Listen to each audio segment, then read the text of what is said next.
A Bryant family is still trying to heal after their 23-year-old son, brother, and grandson passed away to a drug overdose. Well, THV 11's Ashley Godwin sits down with the family, the May family, as they remember Austin and his battle with addiction. Him and Cassie, him and his mama. There he is, wrestling. Stan May flips through a photo album. He remembers all the wonderful times he and his son Austin had. He excelled in sports and he excelled in academics. He was good at whatever he decided to do. He was very smart. I don't know that he ever made anything less than an A. And I'm sure I gave him more freedom to do things that I shouldn't have given him, but I thought my son makes straight A's. He never gets in trouble. But after going off to college, he knew something wasn't right. I guess he wasn't there long and he got a DWI.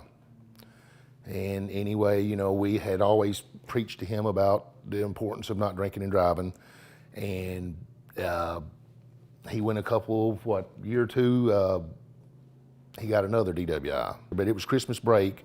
He came home from ASU and he said that he had a problem and he didn't want to go back to school. This was the beginning of Austin's drug addiction. For the next 2 years, he struggled with meth and heroin. I mean, because, you know, he was killing himself, and he knew he was killing himself, and this family was just, our whole family was just, if he didn't answer the phone, you know, we always thought he's dead. Austin went to rehab twice. The second time he came home this past July, his family noticed he was in good spirits. We spent the whole week together, went to the gym every day, we went out to eat. He told me he had a job interview on Thursday, and he went to this job interview, and he supposedly got a job. Friday night, we went out to eat, and we got back home, and we watched a documentary about a basketball player that was on heroin. And at 1 o'clock, I told him I was going to bed. It was Saturday morning, and I woke up Saturday morning about 6:55, and I walked to the kitchen to get a drink of water, and I noticed that the bedroom light was on and the door was locked. And so I got the door open, and he had passed away. He was laying on the bed dead.